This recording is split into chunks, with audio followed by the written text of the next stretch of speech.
আপনারা কি জানেন কিয়ামতের ময়দানে আল্লাহর কাছে বান্দা কোন আমল করলে হিসেব ছাড়া জান্নাতে যাবে? জানেন কেউ? বলতে পারেন কেউ? ভাই, আল্লাহর কাছে হিসেব দিয়ে জান্নাতে যাওয়া কি সহজ কাম না কঠিন কাজ? আরে আল্লাহর কাছে তো অনেক দূরের কথা। আপনি যে প্রতিষ্ঠানে চাকরি করেন তার মালিকের কাছে, উপরস্থ বসের কাছে একেবারে পুঙ্খানুপুঙ্খ করে প্রতিটা পয়সার হিসাব দিয়ে একদম সবকিছুতে পারফেক্টনেস প্রমাণ করা, এটাই তো একটা কঠিন কাজ, দুঃসাধ্য কাজ। সেখানে সারা জীবনের হিসাব আল্লাহর কাছে দিয়ে পাই পাই করে তারপর আপনি জান্নাতে যাবেন, বিষয়টা এত সহজ না। তাহলে হিসেব ছাড়া আল্লাহ তাআলা এমনিতেই বলবেন হিসাব টিসাব নাই, তোমাকে এমনি জান্নাতে দিলাম, এটা চান আপনারা? দেখুন কোরআনে কারীম আল্লাহ তাআলা বলছেন, ইন্নামা ইউওয়াফাস সাবিরুনা আজরাহুম বিগাইরি হিসাব। আল্লাহ বিনিময় দেওয়ার ক্ষেত্রে, সওয়াব দেওয়ার ক্ষেত্রে দুনিয়াতে যারা সবরকারী হবে, যারা ধৈর্যশীল হবে, যারা সহিষ্ণু হবে, যারা নিজেকে নিয়ন্ত্রণ করতে পারবে, এই সবরকারীদেরকে আল্লাহ তাআলা হিসেব ছাড়া দিবেন, তাদেরকে সওয়াব দিবেন হিসেব ছাড়া। তাহলে আপনি যখন আপনার কর্মস্থলে থাকবেন আপনাকে ধৈর্য ধারণ করতে হবে। আপনি যখন পাবলিক পরিবহনে উঠবেন আপনার মাথা ঠান্ডা রাখতে হবে। আপনি যখন আপনার বাসা বাড়িতে থাকবেন আপনার মাথা ঠান্ডা থাকতে হবে। মাথা গরম হয়ে যায় যাদের, হট মেজাজ যারা, কথায় কথায় মাথা গরম হয়ে যায়, ধৈর্যহীন হয়ে যায়, যেখানে সেখানে গন্ডগোল বাধায় দেয়, মারামারি বাধায় দেয়, ধৈর্য সহ্য বলতে কিছু নাই, এই লোকগুলো কিন্তু এই সৌভাগ্যবান মানুষদের কাতারে শামিল হতে পারবে না। ঠিক একইভাবে দাম্পত্য জীবনে সুখী হতে হলে সবর এবং শকর, এই দুইটা মূল মন্ত্রের কোনো বিকল্প পথ খোলা নেই। সেটা স্বামীর জন্য প্রযোজ্য, স্ত্রীর জন্য প্রযোজ্য। স্বামী হিসাবে আপনি স্ত্রীর অনেক অনিয়ম দেখতে পাবেন, অনেক কিছু দেখতে পাবেন, আপনার আকাঙ্ক্ষা, আপনার চাহিদা প্রত্যাশার বিপরীত, আপনাকে সবর করতে হবে। ভাইরা আমার, আমাদের প্রিয় নবী সাল্লাল্লাহু আলাইহি সাল্লামের দাম্পত্য জীবনে কিন্তু টুনটান সমস্যা হয়েছে। আপনারা মনে করতে পারেন নবী সাল্লাল্লাহু আলাইহি সাল্লামের ঘর, ওনার স্ত্রীগণ সাহাবী, তারা উম্মুল মুমিনিন আমাদের মা, এত মর্যাদাবান মানুষ, তাদের আবার ঝামেলা হয়েছে। ভাই, দাম্পত্য জীবনে টুকটাক সমস্যা তাদেরও হয়েছে। প্রিয় নবী সাল্লাল্লাহু আলাইহি সাল্লাম নিজে একদিন বাসা ছেড়ে মসজিদে নববীতে এসে মন খারাপ করে বসেছিলেন, তিনি বাসায় যাচ্ছেন না, অভিমান করে। ওমর রাদিয়াল্লাহু তাআলা আনহু বিষয়টা বুঝতে পেরে, তার মেয়ে যেহেতু নবী সাল্লাল্লাহু আলাইহি সাল্লামের স্ত্রী, তিনি সেখানে গিয়ে ভেতরে প্রবেশ করে তার সাথে কথা বলে তথ্য উদ্ঘাটন করে সেটা মিটমাট করার ব্যবস্থা করেছেন। স্বয়ং নবী করিম সাল্লাল্লাহু আলাইহি সাল্লামের জামাতা, ইসলামের চতুর্থ খলিফা আলী রাদিয়াল্লাহু তাআলা আনহু, তার মতে এত মর্যাদাবান মানুষ, তার ঘরে স্ত্রী হিসাবে আছেন কে? মুহাম্মদ সাল্লাল্লাহু আলাইহি সাল্লামের মেয়ে, জান্নাতে নারীদের সর্দার ফাতেমা রাদিয়াল্লাহু তাআলা আনহা। এত বড় মানুষ তারা, স্বামী স্ত্রী দুইজন, দুই দিককার নেতৃত্বে, একজন যুবকদের নেতৃত্ব দিবে, আরেকজন জান্নাতি যুবতীদের, নারীদের নেতৃত্ব দিবে। এত বড় মর্যাদাবান মানুষ, তাদেরও দাম্পত্য জীবনে কিন্তু টুনটান হয়েছে।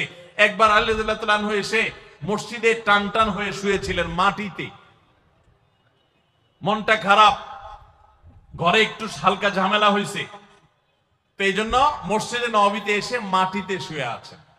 নবী করিম সাল্লাল্লাহু আলাইহি ওয়াসাল্লাম দেখে বুঝতে পেরেছেন, টের পেয়ে গেছেন যে কিছু একটা হয়েছে বাসায়। তখন তিনি জামাইকে ডেকে বললেন, কুম ইয়া আবা তুরাব, এ মাটির বাপ, মাটিতে শুয়ে আছেন, এজন্য রসিকতা করে বললেন, এই মাটির বাপ উঠো, দাঁড়াও দেখি কি হয়েছে বলো। ভাইরা আমার, দাম্পত্য জীবনে টুকটাক সমস্যা হবেই হবে। যারা বিয়ে করেন নাই আগে থেকে প্রস্তুত থাকেন, বুকে পিঠে ছালার বস্তা সব বেঁধে রেডি থাকেন। বিশেষ করে সময় যেভাবে গড়াচ্ছে, তাতে করে সামনে থেকে হেলমেট পরেও যাওয়া লাগতে পারে। শুধু যাওয়া না, বাসায় ঢোকার সময় বাইক থেকে নামার পর হেলমেটটা আগে খুলবেন না, আগে যা বুঝবেন পরিস্থিতি কি, তারপর হেলমেট খুলবেন। বুঝেন নাই? দাম্পত্য জীবনে টুকটাক সমস্যা হবেই, এটা প্রত্যাশিত। মনে রাখবেন, এই জিনিসটা যদি আপনি আগে থেকে মাথায় রাখেন, তাহলে আপনার কষ্ট অনেকখানি দূর হয়ে যাবে। আমরা অনেকে আকাশ থেকে নেমে পড়ি, কি বলে, এত বড় সাহস এই কথা বলতে পারে, কেন ভাই আশ্চর্য হচ্ছেন কেন? এর চেয়ে বেশি কথা বলতে পারে? মাথা বাড়ি মারছে? আরে ভাই ছুরি মারে নাই যে শুকর আদায় করে। বুঝেন নাই কথা? একই কথা বোনদের জন্য প্রযোজ্য। আমার মা বোন যারা শুনছেন তাদেরকে বলছি, আপনার স্বামীর একটা কথা শুনে আপনি আকাশ থেকে নেমে পড়ছেন, আকাশ ভেঙে পড়ছে মাথার উপরে, কি এটা বললো সে, আপনি ডিপ্রেসড হয়ে যাচ্ছেন। আরে বোন ডিপ্রেসড হচ্ছেন কেন? এটা কেন? আরো শক্ত কথা আপনাকে বলতে পারে, এটা আপনি মাথায় রাখেন। কারণ দিন শেষে তিনি মানুষ, তার ভুল হতে পারে, একটা সময় তিনি তার ভুল বুঝতে পারেন। দাম্পত্য জীবনে যদি স্বামী স্ত্রী উভয়ে যদি ধৈর্যশীল না হয়, সবরকারী না হয়, হুটহাট রিয়াকশন করে ফেলে, কখনো দাম্পত্য জীবনে সুখী হওয়া সম্ভব নয়। মনে রাখতে হবে, একসাথে থাকতে গেলে, দুইটা পাতিল একসাথে থাকতে গেলে টুনটান লাগে না, বাধে হয় না? আপনার কাছে যদি কেউ এসে গাল গল্প দেয়, দেখবেন অনেকে গাল গল্প দেয়। গাল গল্প দেওয়া লোক আছে না নাই? ভাই 30 বছর সংসার করেছি, জীবনে আমাদের একটা কথা হয়নি, ডাহা মিথ্যুক। এ লোক ডাহা মিথ্যুক। আপনার 50 বছরের সংসারে কোন বিষয় হয় না, হ্যাঁ ঝগড়া করেন না সেটা ভিন্ন বিষয়, কিন্তু ভিন্ন মত হবে না, দ্বিমত তৈরি হবে না, নিজেদের মধ্যে ভুল বোঝাবুঝি তৈরি হবে না, একবারও হবে না জীবনে, অসম্ভব। মুহাম্মদ সাল্লাল্লাহু আলাইহি সাল্লামের ঘরে যদি হয়ে থাকে, আলী রাদিয়াল্লাহু তাআলা ফ্যামিলিতে যদি হয়ে থাকে, সাহাবীদের ঘরে ঘরে যদি হয়ে থাকে, আপনি কে? মনে রাখবেন, এই সমস্ত ডাহা মিথ্যা কথা শুনে আপনি চিন্তা করেন, হায় হায় রে, তাহলে আমার বউটা এত ডাইনি। আর মহিলা চিন্তা করে, আমি স্বামীটা এত অমানুষ, কত বড় ডাকাত। দেখো তার স্বামী স্ত্রী জীবনে কোনো কথা হয় না, আর আমার স্বামী ডেইলি একবার মা বাপ তুলে না গালি গালাজ করলে তার বাটের পেটে ব্যথা হজম হয় না। এই সমস্যাগুলো আছে না নাই? ভাইরা আমার, সবর করার জন্য, সবর করা সহজ হবে আগে থেকে যদি প্রস্তুত থাকেন যে এই সমস্যা হবে। আশরাফ আলী থানভী রাহমাতুল্লাহর নাম শুনছেন আপনারা? ভারত মহাদেশের এমন একজন আলেম ছিলেন, খুব বিচক্ষণ মানুষ ছিলেন, অনেক বিদগ্ধ মানুষ ছিলেন, অনেক বড় আল্লাহওয়ালা ছিলেন, নেককার মানুষ ছিলেন। তো থানভী রাহমাতুল্লাহর কাছে এক লোক এসে বলল, হুজুর আমার বাসায় যখনই যাই দরজাটা খুলতে দেরি, আমার মাথার উপরে আকাশ ভেঙে পড়তে দেরি নেই, যেটাই করি বাজার করে এনে তার হাতে দিলেও রাগ, রাখলেও রাগ, আমার সাথে সারাদিন শুধু ঘেউ ঘেউ করে হুজুর, আর সহ্য করতে পারি না। আমারে কোনো দোয়া দুরুদ আমল শিখায় দেন যে আমার এই বাসার অত্যাচারটা যেন থামে।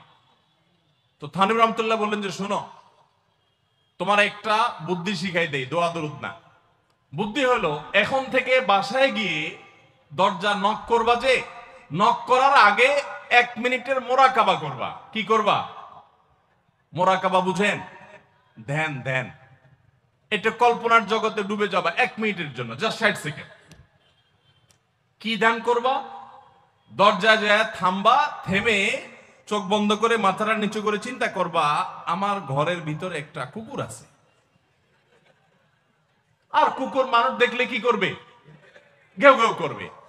অতএব এটাতে আমার রাগ হওয়ার তো কিছু নাই, কুকুর কেন ঘেউ ঘেউ করছে এটা জিজ্ঞেস করার তার এক বোকামি। অতএব এটা আমি মাথায় কিছু নেব না, ইগনোর করব। কুকুর থাকলে কুকুর তো ঘেউ ঘেউ করবেই, এটা চিন্তা করে এরপরে বিসমিল্লাহ পড়ে নক করবা। তো এই বুদ্ধি অনুযায়ী পরের দিন আসছে বাসা, আগে 1 মিনিট মোরাকাবা করছে, এরপরে দরজা নক করছে। যথারীতি দরজা খোলার পরেই শুরু হয়ে গেছে যুদ্ধ, ইউক্রেন রাশিয়া, এখন ইসরায়েল ইরান। যুদ্ধ শুরু হয়ে যাওয়ার পর এই লোক অন্যান্য দিন সেও টুকটাক রিয়াকশন করে, হাতাহাতি, বকাবকি, দুই পক্ষ থেকে টুকটাক হামলা পাল্টা হামলা হইতো, কিন্তু আজকে সেই লোকটা আর হামলা টামলা তার করা দূরের কথা, উল্টা সে মিটমিট করে হাসতেছে, এবং একটা পর্যায়ে আর নিয়ন্ত্রণ করতে না পারে ফিক করে হাসেই দিছে। এবার বউ চিন্তা করতেছে কাহিনী কি, কারণ যারা ঝগড়া করে তাদের সাথে পাল্টা ঝগড়া না করলে কিন্তু মেজাজ গরম হয়। কদিন আগে শুনছেন না পত্রিকা যে এক মহিলা স্বামীরে ডিভোর্স দিছে কেন? কারণ স্বামী ঝগড়া করে না। কদিন আগে পত্রিকা দেখছে। এই মহিলা যখন দেখছে স্বামী হাইসা দিছে, সে এবার ঝগড়া টগড়া থামায়া বলতেছে, ঠান্ডা মাথায় বলছে, কাহিনী কি বলতো, তুমি হাসতেছো কেন? বল না না কিছু না কিছু না। সে তো বলবে না। স্বামী মনে করছে হয়তো অন্য কোনো কাহিনী আছে, কোনোভাবে উদ্ধার করতে পারে নাই। পরের দিন আবার সেম কাহিনী, আবারও হেসে দিচ্ছে। মহিলা চিন্তা করছে ব্যাপার কি? বলে না, আজকে তো তোমার একদিন কি আমার একদিন, বলতেই হবে তোমার। কেন তুমি হাসতেছো? আমার ঝগড়ার বিনিময়ে তুমি ঝগড়া না করে হাসতেছো, অপমান করতেছো। আমার ঝগড়ার কোনো দাম নাই? আমি কি কথা বলতেছি না, এগুলো কোনো মূল্য নাই? যখন চেতে যাচ্ছে এবার বলতেছে, শোনো, তুমি যেহেতু জোরই করতেছো, তাইলে আমি বলি, আমি গেছি এক হুজুরের কাছে, হুজুর আমার এই বুদ্ধি শিখাই দিছে, আমি সেই বুদ্ধি অনুযায়ী চিন্তা করি। এখন আমি চোখের সামনে যখন চিন্তা করি যে কুকুর গেউ করতেছে, আমার হাসি আসে। ও চিন্তা করে, কি বললা তুমি? তাহলে তুমি এই মনে করো আমারে? এবার থেকে বেচারে ঝগড়া করার আগেই তার থেমে যায়, চিন্তা করে হায় হায়, আমি ঝগড়া করলে তো সে মনে মনে আমার ওইটা চিন্তা করবে। বুঝতে পারছেন? দাম্পত্য জীবনে একটু বুদ্ধিশুদ্ধি করে না চললে, শুধুমাত্র সোজা হয়ে দোয়া দুরূদ পড়বেন আর সব সোজা হয়ে যাবে, শুয়ের মধ্যে এত সোজা না। একটু বুদ্ধিশুদ্ধি খাটায় চলতে হয় এবং সবর করতে হয়। এই যে ভদ্রলোক যদি সবর না করতেন, তাহলে মারামারি কাটাকাটি করে কখনো সমাধান হয় না। স্বামী স্ত্রী উভয়কেই আমরা এই যে ঘটনা বলেছি, এই ঘটনার মাধ্যমে কাউকে ছোট করার উদ্দেশ্য না, জাস্ট বোঝানোর উদ্দেশ্য। এটা বিপরীত দিক থেকেও হতে পারে যে আমরা সবর করতে হবে দাম্পত্য জীবনে। তাহলে আগে থেকে যদি এই ঘটনা বলার উদ্দেশ্য হলো যে এই ভদ্রলোক আগে থেকে যখন অপেক্ষা করছেন যে হ্যাঁ অনাকাঙ্ক্ষিত কিছু হতেই পারে, তখন এটার জন্য প্রস্তুত থাকার কারণে আর তার ঝামেলা বাড়ে নাই, বরং কমছে। এখন আপনি যদি আগে থেকে প্রস্তুত থাকেন, দাম্পত্য জীবন টুকটাক সমস্যা হবেই। দুই ঘরের দুইজন মানুষ একসাথ হয়েছি, বহু কিছুতে গরমিল হবে। অতএব আমরা সবর করব, ধৈর্য ধারণ করব, ভালো দিনগুলো দেখব।